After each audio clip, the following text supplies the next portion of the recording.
अस्सलामुअलैकुम दोस्तों, उम्मीद करते हैं कि आप सब खैर खैरियत से होंगे। Welcome to another informative video. आज की वीडियो में हम बात करेंगे जी टन इन के रेडियो के बारे में। ये क्या ऐप है, इससे आपको क्या क्या यूज़ होगा और इसका साइन इन समझाएंगे हम कैसे होगा जी। क्योंकि कोई लोग साइन इन करते हैं इसमें तो वो साइन इन नहीं होता और वो बहुत सारे इशू बन जाते हैं उससे। सो हम वीडियो स्टार्ट करते हैं जी। पहले हम ऐप को ओपन कर लेते हैं जी। तो यहाँ पर आपके पास लिखा आ रहा है फॉर स्पोर्ट्स और बहुत सारी चीज़ें। ठीक है जी, यहाँ पर आपको मिल जाएगा म्यूज़िक, न्यूज़, टॉक्स, स्पोर्ट और BBC न्यूज़। ठीक है जी, और बहुत सारी ग्लोबल न्यूज़। ठीक है, उससे ऊपर लोकल रेडियो है जी। स्पोर्ट्स में आ जाएंगे तो आपको स्पोर्ट्स में बहुत कुछ मिल जाएगा जी। सो यहाँ पे प्रोफाइल में जाएंगे, आपने यहाँ से साइन लॉग इन या साइन इन करना है, जो आपके पास ऑप्शन आपको सही लगे। अगर आपकी आईडी बनी हुई है तो आपने इसको लॉग इन कर लेना है। सो ये आपके लिए सही रहेगा, इतना टाइम नहीं वेस्ट करना पड़ेगा इसके ऊपर। और मैं समझता हूँ इसके लिए इतना ज़रूरी नहीं है कि आप इसको करें। और यहाँ से आप जो चीज़ डाउनलोड करेंगे आपको यहाँ पर नज़र आ जाएगी। यहाँ पर जो फेवरेट करेंगे वो आपको चीज़ यहाँ पर नज़र आएगी। सो यहाँ पर मैं आपको दिखाता हूँ। पहले जी हम स्टार्ट कर लेते हैं, यहाँ पर आ जाते हैं फॉर यू में। ठीक है जी, यहाँ पर नीचे चल जाते हैं, म्यूज़िक्स में आ जाते हैं। यहाँ पर इधर आके इसको पकड़ लेते जी और पहले आवाज़ बिल्कुल स्लो कर देते क्योंकि ये हो जाएगा कॉपीराइट, इस पे आ जाएगा। सो अब हम इसको फेवरेट कर लेते हैं जी। फेवरेट कर लिया, आपके सामने फेवरेट किया। अब वापस आएंगे लाइब्रेरी में तो यहाँ पर फेवरेट वन म्यूज़िक आ रहा है। ठीक है जी, यहाँ पर आपको शो होगा कि हमने म्यूज़िक किया है। अब यही चीज़ आप अगर उसको डाउनलोड करेंगे, मैं दोबारा म्यूज़िक में चल जाता हूँ, क्लास हेड में चल जाता हूँ। सो दूसरे नंबर वाले क्या था जी, इसको हम क्या करते हैं जी, डाउनलोड करने की कोशिश करते हैं। अब मुझे नहीं पता कि ये कहाँ से डाउनलोड होगा। गो टू प्रोफाइल और मोड, इधर मोर पे आपने जाके, ठीक है जी, यहाँ पर उसका शेयर लिंक आ रहा है तो आपने इसको डाउनलोड कर लेना है। यहाँ से हम इसको पुश कर देंगे।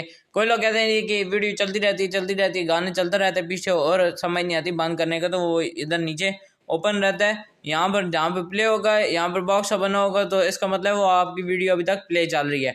जब आप इसको पुश कर देंगे, मतलब कि प्ले वाला बटन आ जाएगा, तो इसका मतलब होगा ये सॉन्ग रुक चुका है। उम्मीद करते हैं कि आपको आज की वीडियो पसंद आई होगी। अगर वीडियो पसंद आई है तो चैनल को सब्सक्राइब, वीडियो का लाइक और बेल आइकन दबाना मत भूलिएगा। अपने भाई को दुआ में याद रखिएगा। इंशाल्लाह एक और इंफॉर्मेटिव वीडियो के साथ आपकी खिदमत में हाजिर होते हैं। आज के लिए इतना ही, दुआ में याद रखिएगा। अल्लाह हाफिज़। All right, everyone's presentations are done.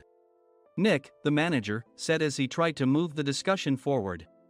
Excuse me, I haven't. I recently found out something. Nick interrupted me and began to speak. There's apparently someone in this department who didn't graduate high school and is just a part-timer. Meetings should be for employees only. Absolutely right. His lackey, Mike, of course, agreed with Nick. I'm leaving. After leaving the meeting room, I started to shut down my computer. I noticed that an email had arrived, not in my personal inbox, but in the company's shared email. Thinking, there's no point in speaking up, no one will listen, I went home quietly. The next day, I heard a commotion from Nick's desk. He was staring at his computer screen, his face pale. Nick! Is something wrong? Mike looked at the screen with him. And he turned even paler than Nick. Why is he so angry? Knowing the reason for Mike's distress, I thought to myself, serves them right. My name is Adam. My mother passed away when I was in the 9th grade, and I was raised by my father. Well, you could hardly call it being raised. After my mother passed, my father changed. He drowned his sorrows in alcohol, and though he still went to work, he squandered our living expenses on horse racing. Because of that, I had to start working part-time as soon as I entered high school. Every month, I went to the convenience store with bills in hand that couldn't be auto-deducted from my father's account. Even though I endured it because I didn't want to be alone, I reached my limit in my second year of high school and dropped out. I found a live-in job at a distant inn. Thank you for everything. The day I left home, my father, still staring at the TV, spoke. Take care. That was our last conversation. Back then, 18 wasn't the age of majority, so I needed my father's permission to work, and I couldn't hide my place of employment. Yet, my father never visited me even once. I kept working just to survive, and before I knew it, I was 42. Years of hard work paid off, and I was transferred to the headquarters. I was thrilled to be recognized by the company, as I thought I'd be working in the field until retirement due to my lack of formal education. Listen up. Our work can change the future of our employees. Don't drag us down. On my first day after the transfer, Nick, dressed in an expensive suit, spoke sternly. There was a reason for this. Our inn was located in a prominent tourist destination, known so well that everyone in the state could sing its commercial jingle. At its peak, we had 5 locations within the state. But that was long ago. Due to financial difficulties and aging facilities, only the place where I had worked for many years and the original establishment remained. I was prepared to lose my job anytime, but now there was a glimmer of hope. With the rise of social media, the tourist area where the inn was located started gaining attention again. Depending on how hard the sales department, where I was transferred, worked, we could either thrive or be forced to give up this prime location to the new hotel chains continuously popping up. For Nick, who had switched careers from another industry to strengthen our sales, this was a battle he couldn't afford to lose. I understood why he had to be strict. I will do my best. Nick sneered at my enthusiastic declaration. Did you not hear what I said? I'm sorry. I thought I was listening carefully. Out of habit from years of customer service, I apologized reflexively, though I had no idea what had offended him. Someone was watching me with a smirk. In this department, there are those who are expected to excel and those who have been shoved here because they have nowhere else to go. You are the latter. It was Mike, the section chief. He's 7 years younger, at 35. But he was called to headquarters much earlier than I was and had been moving around within the headquarters ever since. I'm not jealous, but I can't accept that he's my boss. Graduating from a prestigious university, he has an unusually high pride and caused many problems as a newbie, making things very difficult for me when I was the front desk leader. When I found out Mike was transferred to the sales department a month before me, I was disheartened. Mike is right. With just a middle school diploma, there's not much you can do. Don't even think about achieving results. As if I didn't exist, Nick remarked, I'm thirsty. Mike eagerly ran to the coffee maker. It seems Mike is Nick's lackey. I regretted being happy about my transfer to headquarters, wishing I had stayed on site forever. Send a direct mail to every company on this list by the end of the day. Nick only assigned me tasks that even a new graduate could handle. What? There are over 1,000 companies. You want me to send to all of them by today? Yes, if you and your fellow misfits split the work, even those with nowhere else to go should finish by today. I glanced at the employees typing away expressionlessly. They were worn out from customer service, only thinking about leaving on time, or were women reassigned after having children, with zero motivation for work.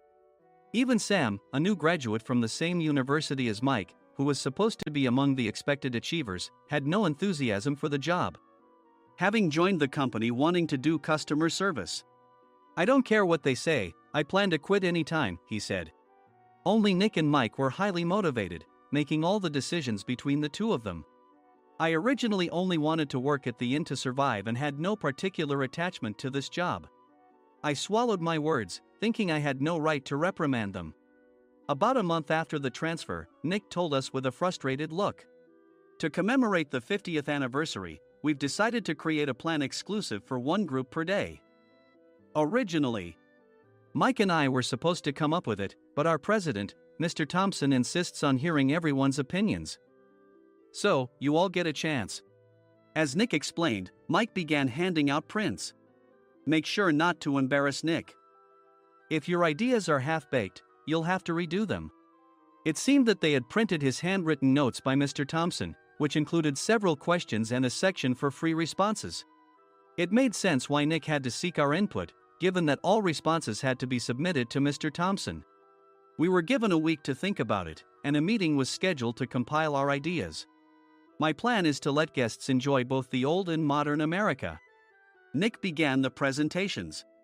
Guests would watch a master confectioner at a nearby traditional sweet shop make sweets in front of them. The welcome drink would be premium tea in a bottle. Nick's plan was certainly attractive. After his presentation, Nick called on us to present in the order we were seated. Just as I stood up for my turn. "All right, everyone's presentations are done." "Excuse me, I haven't. I recently found out something." Nick interrupted me. "There's someone in this department who didn't graduate high school and is just a part-timer." He was likely talking about me. I joined the company as a part-timer and was made a full-time employee when I turned 20. That was 20 years ago, so Nick and Mike probably had no chance to know until recently. Meetings should be for employees only. Absolutely right. After that, Nick kept creating opportunities to solicit everyone's opinions, purposefully excluding me from speaking. The meeting unexpectedly heated up and went past the scheduled end time. A few people asked to leave, and the discussion continued with the remaining few. "Still here?" Normally, you'd leave in that situation. Though I had no attachment to the job initially, hearing kind words from customers made me want to make them happier. For someone like me, with nowhere to go, the inn was my home and customer service was my life. I felt pathetic about my current self. "I'm leaving." I left the conference room and started shutting down my computer. I noticed an email had arrived, not in my personal inbox, but in the company's shared email. Thinking no one would listen to what I had to say anyway, I quietly went home.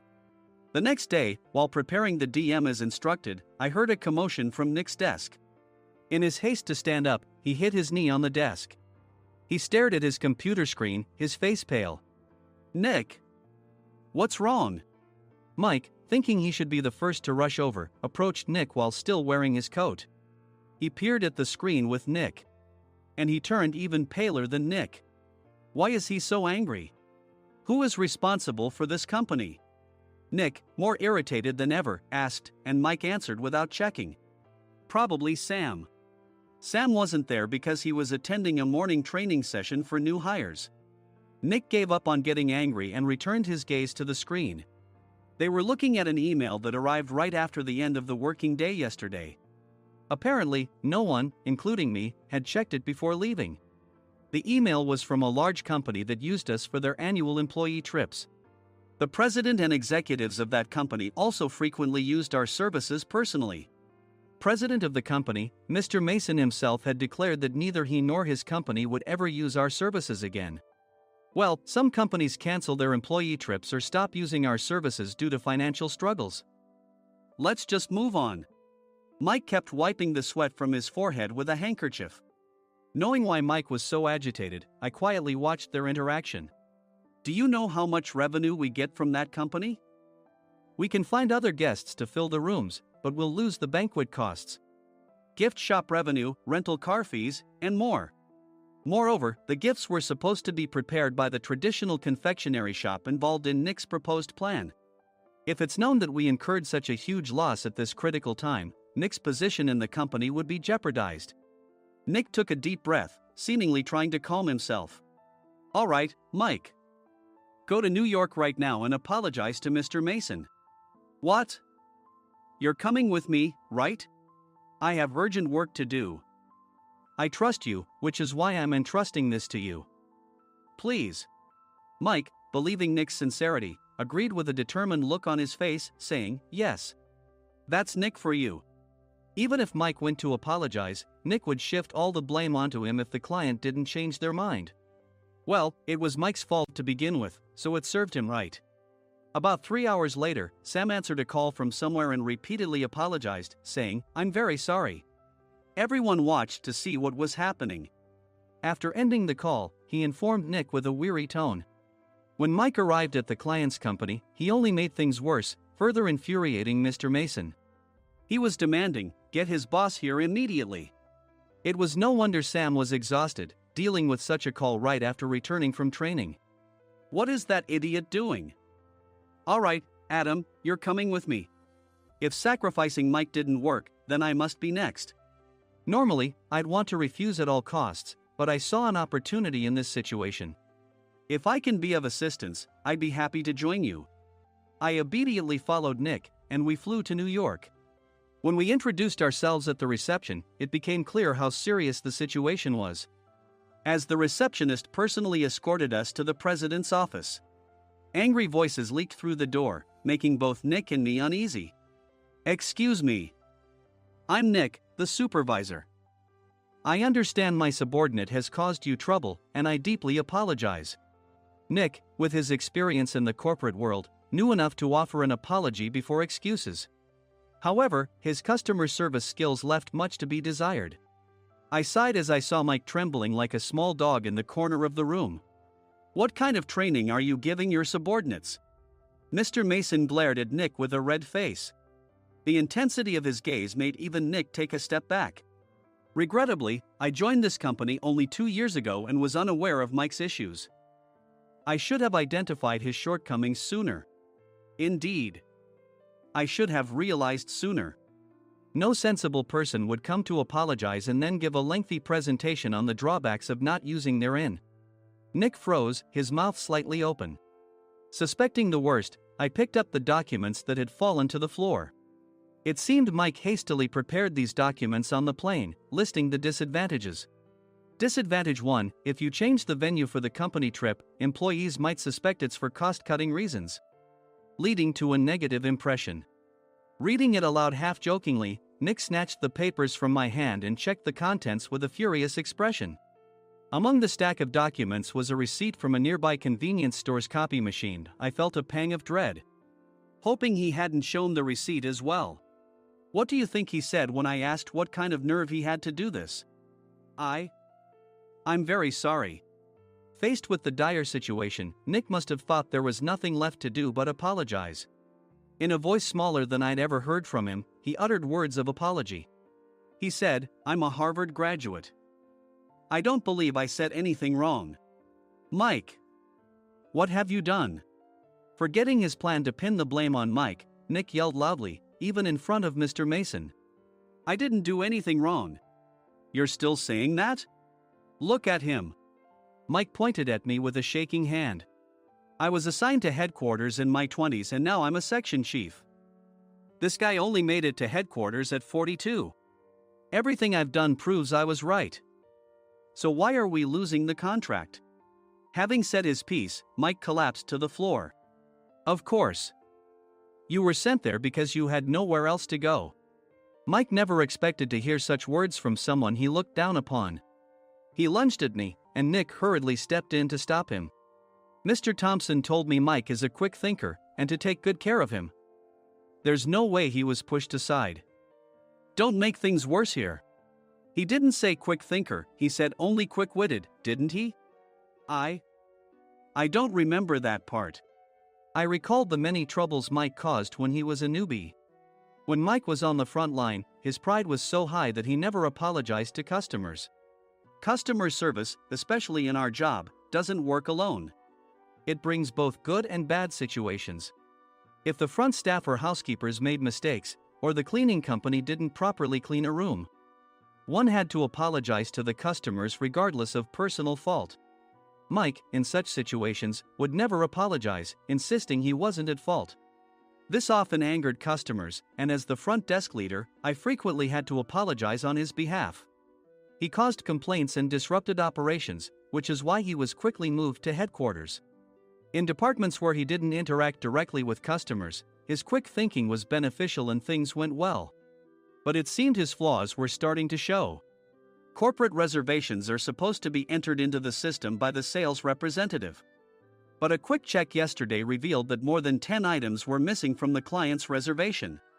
The handover document clearly stated what needed to be prepared. Why didn't you enter it into the system? Why do we have to give them special treatment? Filling rooms near the banquet hall, setting up all the food in advance. Specifying the brand of wine, they're too demanding. No wonder he always angered customers, I thought, feeling a headache coming on. Grouping them in rooms near the banquet hall is for our benefit too. It makes it easier for the staff to set up beds and serve breakfast since everyone's schedule is synchronized. As for the other requests, Mr. Mason suggested them to lighten our load. I didn't know that. Nick finally seemed to realize that Mike was the one who had angered the client. What did you say to them? I just told them we wouldn't give them special treatment anymore. We shouldn't waste effort on things that don't bring in money.